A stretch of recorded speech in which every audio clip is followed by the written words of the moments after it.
let people know the truth. Yes, she said, Jacques, go and fetch the gun, load it for me and give it to me and leave me alone. I didn't kill Nicole. I didn't kill Nicole. You hear it in his own words from the Quebec judge, the former judge, Jacques Delisle, who is currently serving a life sentence for killing his wife, the only judge in Canada ever convicted of first-degree murder. But he says he didn't do it. And he's telling his story to Mark Kelly of the Fifth Estate, who's here to tell us about it this morning. Good to see you. Good morning. You sat down with Jacques Delisle in his prison. What are the main things you learned from that conversation? Well, first of all, it was almost haunting, Heather, to be sitting across from this man who spent 26 years on the bench in Quebec, from the Quebec Superior Court to the Court of Appeal, a man who was prominent and powerful, a man who commanded respect when he walked into the courtroom, and here he is now reduced by the 3 years he's already served in a maximum security prison. But most importantly, this is the story he never told the jury. This is the story he never told the courtroom because his family urged him to stay silent when he was in court.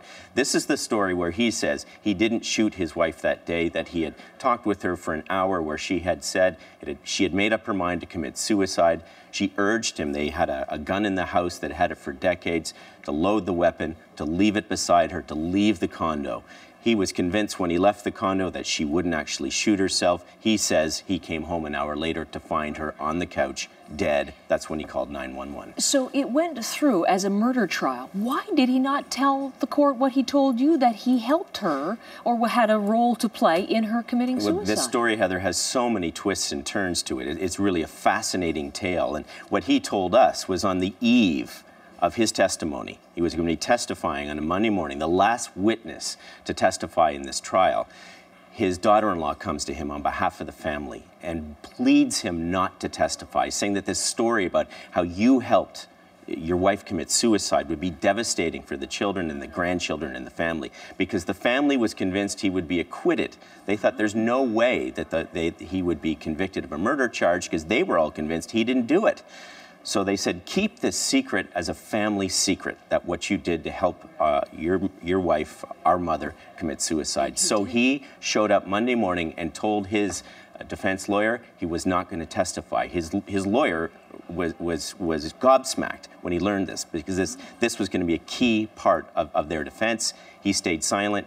And then 15 hours later, he was convicted of first-degree murder. And in doing so, the Crown used extensive forensic ballistic evidence. That's a big part of your investigation. I remember well, we showed so often in our news coverage that black mark on the hand.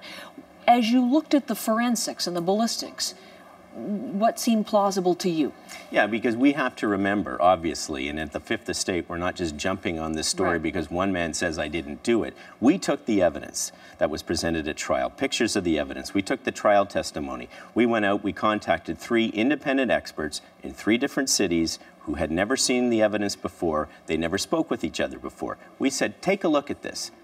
This is before we even spoke with the judge. Take a look at the evidence as you see it, the forensic evidence, the wound to the head, the trajectory of the bullet, the mark on her hand, which the Crown said she got when she tried to defend herself. Right. They looked at this, they said, this doesn't add up. What it does add up to is it looks like the gun was being held by somebody themselves, shot across the temple, not in front like that, which is what the Crown was saying, alleging that it was the judge who actually did it. In fact, when the experts looked at it, they said the evidence points to a suicide theory. To a suicide theory. As we look at here, some of the evidence they looked at. Yeah, because and you can see the mark on the hand there. That's the mark, yes. That's the mark on the victim's hand, that's the position that the Crown said she was in, trying to defend herself. But when we showed this to experts, they said it's consistent with her holding the weapon in her own hand, and that's the burn mark that came as the shell was being ejected from the gun. So one of the clips that we've been running through this morning in your report has been one of your experts saying